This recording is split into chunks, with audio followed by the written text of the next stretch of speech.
Welcome to the Midnight Players program, where we cold read your favorite old-time radio plays. Every flib, flub, and flop completely uncut. And now, for tonight's episode, Spawn of the Subhuman. Nice. Wind blows. Dark fantasy. I can see all you. Spawn of the Subhuman.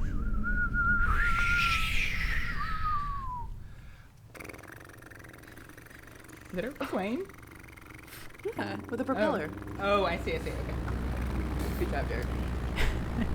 Beautiful takeoff. Sorry, I choked on saliva. Yes, good pilot. But why did you charge her such a large plane for just the two of us, Michelle? Isn't this being just a bit too pretentious? Opera singers are Italian. Okay. Nothing but the best from now on, Adela. Besides, this was the only plane available. You can unloosen your safety belt now. I might as well confess that the real reason I was late was because I took so much time reading the notices in the paper this morning. Oh, weren't they superb? Excellent. The audience was quite nice to me last night, extremely appreciative, but, well, I didn't expect such fine reports from the press. Didn't I tell you before the concert that you'd be a hit? Today, my dear, you're recognized as the outstanding soprano of the nation. You've had a lot of faith in me, haven't you, Michelle? Well, offhand, I'd have to say yes. You spent a lot of money to make me a success. Don't worry. I'll collect every cent of it back. If we get as what? Hold on. I'm good stupid. Houses. Like a house. Oh, okay. Don't worry. I'll collect every cent of it back. Fuck. I'll collect every cent of it back if we get as good houses as we had last night. Michelle? Yes, darling? Do you feel, well, rather strange? Strange? No, dear. Why? I feel like something is going to happen. What makes you say that? I don't know. A feeling of impending danger just seemed to come over me all of a sudden. Danger? What possible danger could we be in? I don't know, but I've had this feeling before. It was like someone had spread a shroud down over this airplane. Well, now that's a peculiar way to talk, Adela. It's the same sort of feeling I had that day Stefan disappeared. Stefan Wilder? Yes.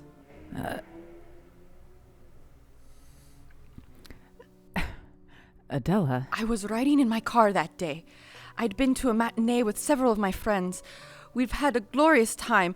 I was quite happy, so I drove out into the country with the top down on my car. The wind was blowing against the car, just as it's blowing against the plane now, and the sun was glistening on the bright metal of the car, just as it's glistening on the wing out there. Darling, please don't think of that now. Oh, it was a lovely day, just like today. My heart was very light.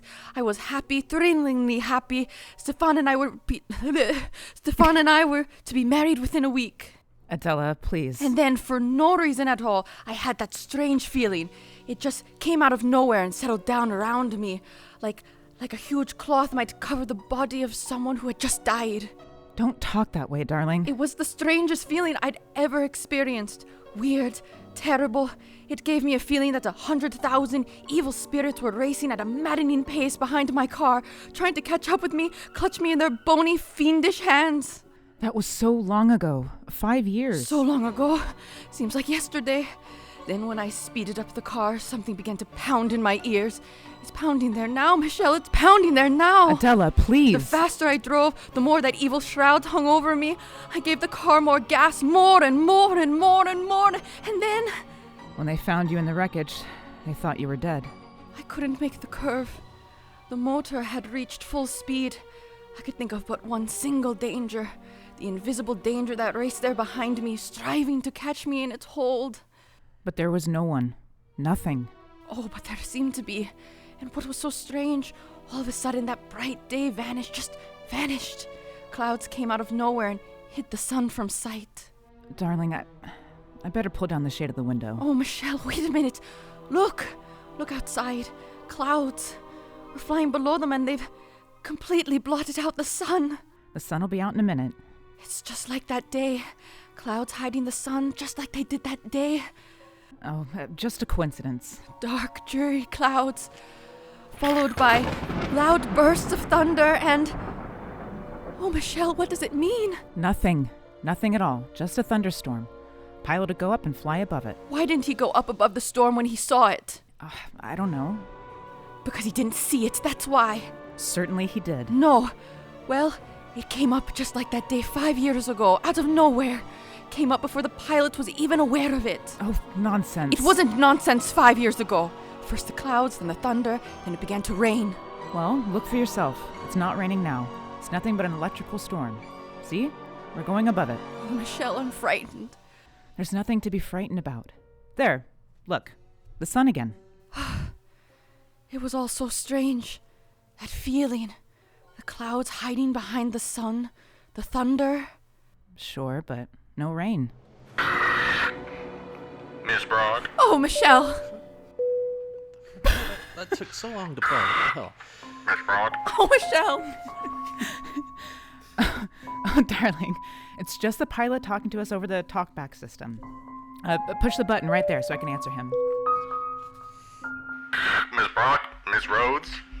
Yes, pilot, what is it? Don't be alarmed about the storm. We're above it now. Oh, yes, thank you. Just an electrical storm, isn't it? No, ma'am, it's more than that. It's raining cats and dogs down there. Michelle? Rain? Oh, Michelle. We're up above the storm. Nothing can harm us here. You remember, don't you? I never saw Stefan Wilder again after that experience I had 5 years ago. Yes, I remember. No one ever saw him again. He just disappeared. Please, darling, don't think about it anymore today. You're tired. Perhaps a little rest will do you good. Oh, yes. You're right. I am tired. Just lay back and relax then. Honestly, sweet? Just sweet? Sweetie? Sweet, I think it's a nickname. It's just not capitalized. Oh, okay. Honestly, sweet, there's nothing to be worried about. We just happened to run into a storm, and you thought about the old experience of yours. I wonder, Michelle. I wonder if we did just happen into the storm.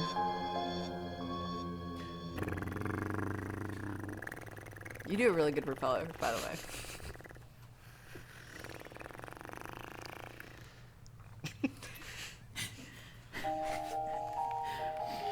Oh, Michelle? What are you, darling? Over here, dear. Did you have a good sleep? I did sleep after all. Why are the lights out? Oh, I turned them out so you could sleep as long as you could. Here, I'll switch them back on. There. What time is it? 9:30. 9:30. Oh, Michelle, I've been asleep more than 8 hours. I thought you'd never wake up. It's after dark and you've had the lights off all this time just for me. Well, I guess I'd better admit, I got a little sleep too. Where are we now? Over Mexico. Hey, hungry, dear? Oh, I'm famished. You know, I can't imagine what made me sleep so long. Oh, we land at Quintela. We can get food there. Have we landed at all since I retired? No, we're circling now. Oh, that's Quintela down there. Oh.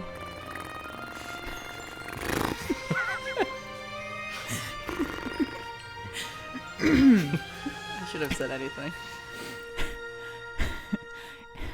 You'd better pretty up a bit. You better pretty up a bit. You better pretty up a bit. This is a secluded part of the country, but you never know who you're going to run into. Creepy British. Well, that was Quintela. Good trip. Yeah. Quick turnaround. How long before we're in Monterey? About an hour. Did you get good reservations? The best. Did you enjoy your dinner? Oh, immensely. It was a nice place. Certainly a rough landing field, though. Well, it's not actually a landing field. We had to land someplace to refuel before we got to Monterey, so I picked Quintela. I enjoyed it. Quaint little place. It's a funny thing, Michelle. Did you notice the plane? What do you mean, dear? It didn't look a bit like it had been in a rainstorm. I thought you'd forgotten all about that. Of course it didn't look like it. We flew above the rain before it... My God, what is wrong with me today? Of course it didn't look like it. We flew above the rain before it started. Oh, yes, that's right. Well, if you don't mind, I'm going to spend the next hour looking through my fashion magazines before we land in Monterey. There we go. Let's wait for that. Michelle, Yes? should we be over water? Water? I know, of course not. Well, we are. There's water all around us. Huh? Let's see. By heaven, Adela, you're right. The pilot's off his course. Surely he must realize it. Oh, you better go up and find out. Yes, I will. I'll be right back. Hurry, Michelle, for heaven's sake. Right. Door to the pilot's cabin's locked. Oh, there's knocking sound. Oh, I say, pilot? Pilot! What's wrong, Michelle? The door to the cabin's locked. The curtain over the window's pulled down inside. Pilot! Open up! Look, he's raising the curtain. Michelle! Good Lord! A thick, hairy arm! Michelle! That's not our pilot at the controls. It's a monkey! A gorilla! Oh, Michelle! Are we dreaming? No, it's true. A live gorilla is piloting our plane. But that's impossible! Oh, confounded door's locked. Open this door, open up! Michelle, be careful. Look at him, peering back at us with little beady eyes and an expression on his face that's almost human.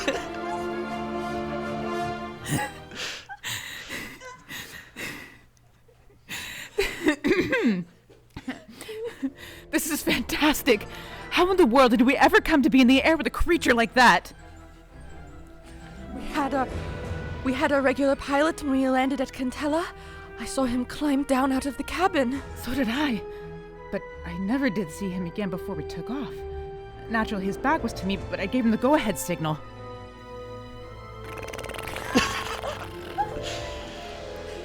Oh, Michelle, now what? We're over land. He's bringing the plane down. Oh, Michelle. We're on the ground. An absolutely perfect landing. He's unlocking the door now. Michelle, what's he going to do? Just take it easy. Don't get excited. Whatever you do, don't run or make a fast movement. Let him know you're not afraid of him. Oh, don't let him know you're afraid of him. Yeah, who cares? He's just standing there. Looking at us. Whatever you do, don't let him know you're afraid of him. You don't have to be afraid of me. Michelle! That creature talked! Of course I talk. We're a couple of fools, Adela. It's just our pilot playing tricks on us, dressed up in a monkey suit. There is no trickery. I am not your original pilot. What? I joined you at the Cantella, where I came to meet you for Dr. Luther. Oh, came to meet you for Dr. Luther. Dr. Luther? Yes, he's waiting for you. Come, follow me.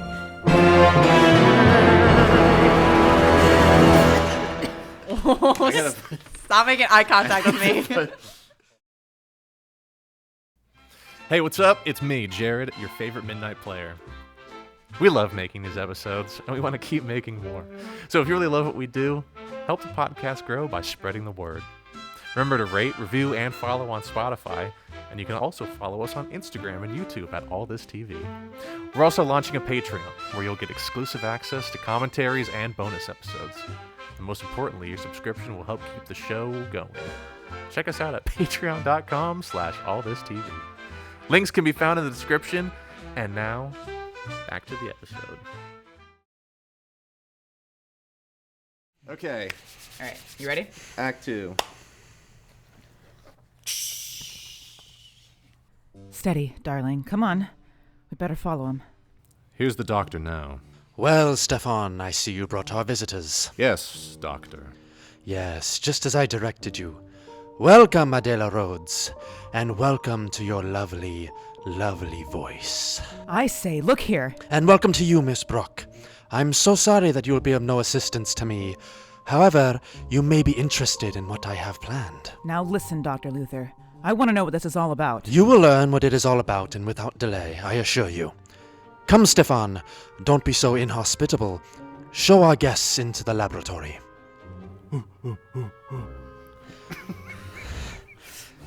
Sit down over there, my dear. Over here, Miss Brock. Michelle? Dr. Luther, I demand an explanation. Where are we? Why have you brought us here? You are too full of questions, Miss Brock. I've already told you I'm about to show you why I brought you here.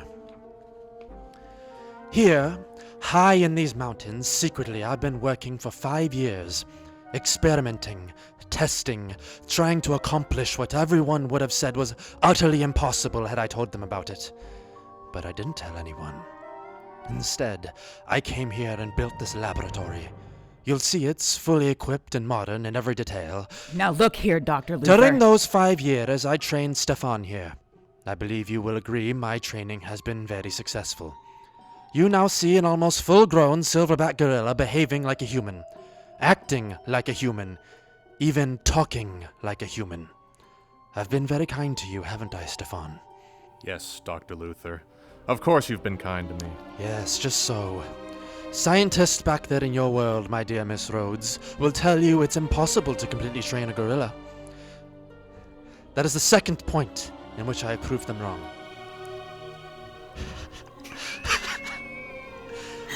Stefan, sing for us. Yes, doctor. Magnificent sings a line or two of Italian opera. You gotta sing a little more. Una vez. That's amore. Doesn't he have the most excellent voice? Michelle, did you hear that? Impossible. Sing again, Stefan. You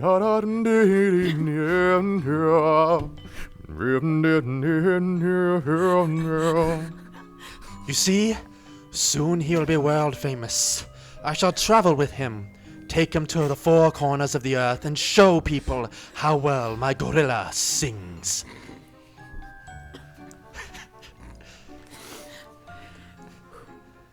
Oh, Michelle, I can't believe it. That's Stefan Wilder's voice. It can't be. Ah, but it is. Yes, now I remember. Now I know who you are, Dr. Luther. Stefan Wilder had an appointment with you the day he disappeared 5 years ago. I'd forgotten all about it, but I just now remembered. So that's what happened to Stefan Wilder. You kidnapped him and brought him here and... You! Precisely. I brought him here to do what others said could never be done. When I chloroformed him 5 years ago... When I chloroformed him 5 years ago and brought him here, I thought I was ready, but my gorilla wasn't. So I had to wait. 3 months ago I performed the operation. Operation? I removed the vocal cords from the man and grafted them into the gorilla. I'm not saying. Oh, this is ridiculous. A thing like that can't be done. Oh, surely you don't deny the proof I've just given you, Miss Brock. Stefan, sing.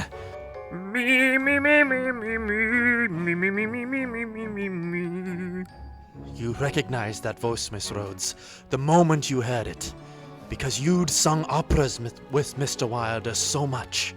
That was the way he sang, to exercise his voice. Don't you both realize what I've done here? The secret of an untold wealth. Why, besides knowing how to train this ferocious and morose type of animal, besides knowing how to transfer human vocal cords successfully, I have something I can exhibit to the world to prove my knowledge. Think. Think of the fortune I could amass because people will pay immense sums to see and hear my singing gorilla. Stop it! Stop it, I say! Why have you brought me here? Surely you could have spared me this. I will tell you why, Miss Rhodes. If you and Miss Brock will step over here. The only place we're going to step is out of this place. You will do as I ask. Stefan, these people are not to leave. Very well, Dr. Luther. Over here, if you please. Better do what he says, Adela. Here. Look through this plate glass. Look through this plate glass. Look into the next room. Another gorilla. Yes. Isn't it a fine specimen? Fine specimen. Yes. She. She?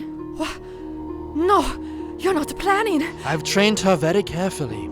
She was so much more responsive than the male. Now that she's able to obey me, I'm quite ready for the rest of my plans for her. Oh no, you can't. I won't let you. I'll say he can't. Neither of you will be able to prevent it. Soon I'll have a tour of the whole world with the most amazing exhibition on Earth. A male and female gorilla singing all the world-famous operas.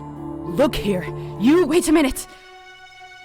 I just happened to think of something, Doctor. Yes. Do you remember the day Stefan Wilder had that appointment with you 5 years ago? Yes, I certainly remember. I'd been planning to obtain possession of him so I could bring him here. I was most pleased when he called and asked for an appointment. But did he tell you why he was calling upon you? I know. No, he didn't. He came to you, Dr. Luther, because he was losing his voice. You must be wrong. I am not wrong. I am the only one he told about it. It had been worrying him for a long time. You see, the more he sang, the worse his voice became. He was gradually losing it. But that's impossible. Do you think so, Doctor? You are a specialist on that subject. That's why he was coming to you that day. No, you must be wrong. After all the work I've done. Your gorilla will lose his voice, Dr. Luther. And I assure you, before you will do anything to me, I'll see to it that my voice is ruined. He won't! He can't. He's an excellent voice. Excellent. Yes, of course he is. We've worked together. I've trained him. His voice can't go bad on me now. Not now. Just when it's finally successful. Oh, you'll see, Dr. Luther.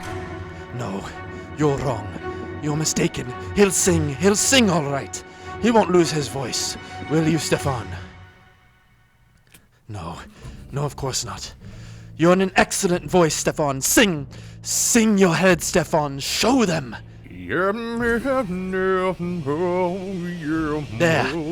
There, you see that. A perfect quality. Perfect tone. Stefan, another. Listen, Doctor. Stefan, what's wrong? Try again.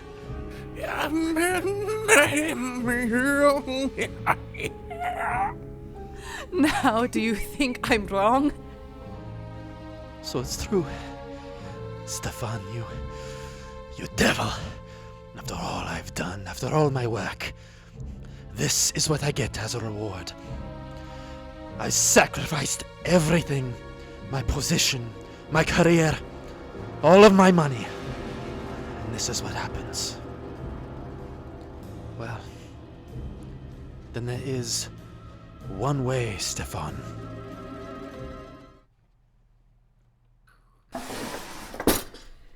By heaven, there's one way. Get back, Adela! He's got a gun! No, Dr. Luther!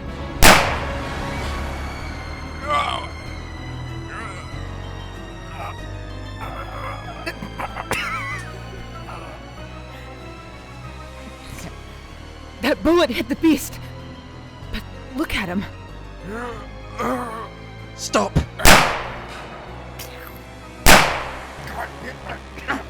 What? No! No, Stefan! No! Let go of me! No, Stefan!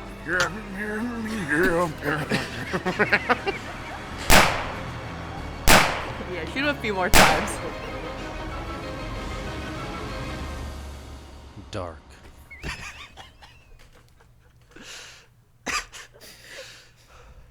dark fantasy. You have heard Spawn of the Subhuman, tonight's original tale of dark fantasy by Scott Bishop. Tiffany Villalobos was heard as Michelle Brock. Cara Mackerline was Adela Rhodes. Tomas Ledesma played Dr. Luther. And I, Jared Pockalny, was the gorilla and the pilot. This episode was produced by Tiffany Villalobos, Tomas Ledesma, and Jared Pockalny. Edgar Grajeda was our co-producer, and Deji Bankole was our cinematographer. This has been an All This TV production. Woo!